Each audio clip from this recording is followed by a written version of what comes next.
বিজনীত আমভৰ্তি ট্ৰাকৰ ভিতৰত লুকুৱাই অনা ২২টা মহ উদ্ধাৰ, ২জন গ্ৰেপ্তাৰ। চিৰাং জিলাৰ বিজনীৰ দহলাপাৰা টোল প্লাজাত বিজনী আৰক্ষীয়ে চলোৱা এক সফল অভিযানত আমভৰ্তি ট্ৰাকৰ ভিতৰত কৌশলে লুকুৱাই অনা ২২টা মহ উদ্ধাৰ কৰিছে।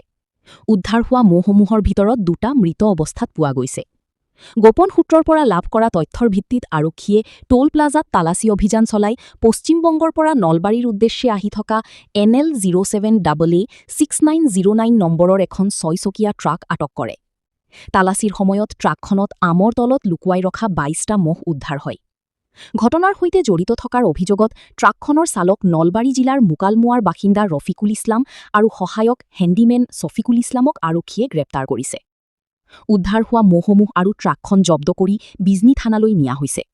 ঘটনাটোৰ সৈতে জড়িত অধিক তথ্য উদ্ঘাটনৰ লক্ষ্যৰে আৰক্ষীয়ে তদন্ত অব্যাহত ৰাখিছে।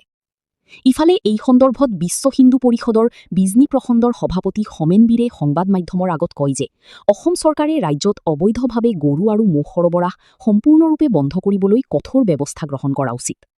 News desk, Bijni first 24।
চাওক, এইটো অতি দুৰ্ভাগ্যজনক ঘটনা।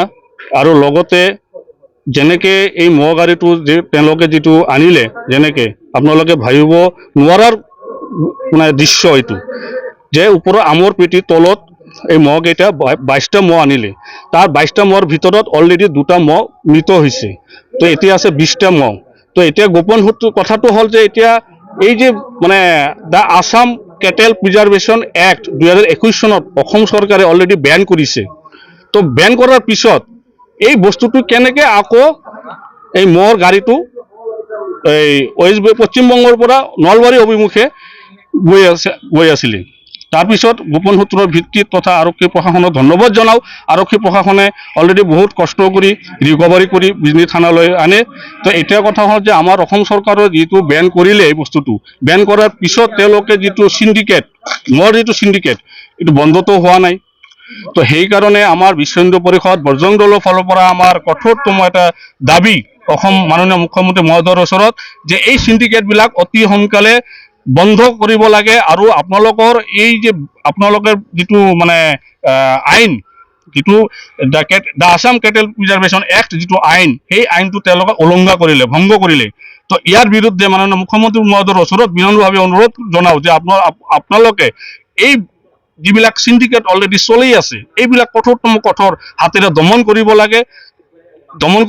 আৰু লগতে এইটো কৃষিজাত ব্যৱহৃত যিবিলাক জন্তু পৰিবহন কৰি লৈ যোৱাটো এটা অপৰাধ।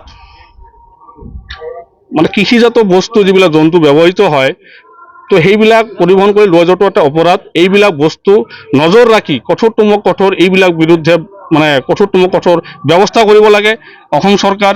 আৰু লগতে আমাৰ আৰক্ষী প্ৰশাসনক তেওঁলোকে বহুত কষ্ট কৰি আজি তেওঁলোকে গাড়ীৰ পৰা নমাই আনিলে। আৰু অতি দুখৰ বিষয় যে ২২টাৰ ভিতৰত ২টা অলৰেডি মৃত হৈছে আৰু ২০টা অলৰেডি আছে। তো এই বস্তুবিলাক আমি এতিয়া প্ৰশাসনে কি কৰে, পুলিচ প্ৰশাসনে যি কৰিব লাগে আইনৰ আওতাত কৰিব। আৰু লগতে দোষীক যিবিলাক এই চিণ্ডিকেটৰ লগত জড়িত আছে, তেখেতক কঠোৰতম কঠোৰ হাতেৰে দমন কৰিব লাগে। মাননীয় মুখ্যমন্ত্ৰী মহোদয়ৰ ওচৰত বিনম্ৰভাৱে অনুৰোধ জনাওঁ আমাৰ বিশ্ব হিন্দু পৰিষদ বজৰং দলৰ ফালৰ পৰা। ধন্যবাদ।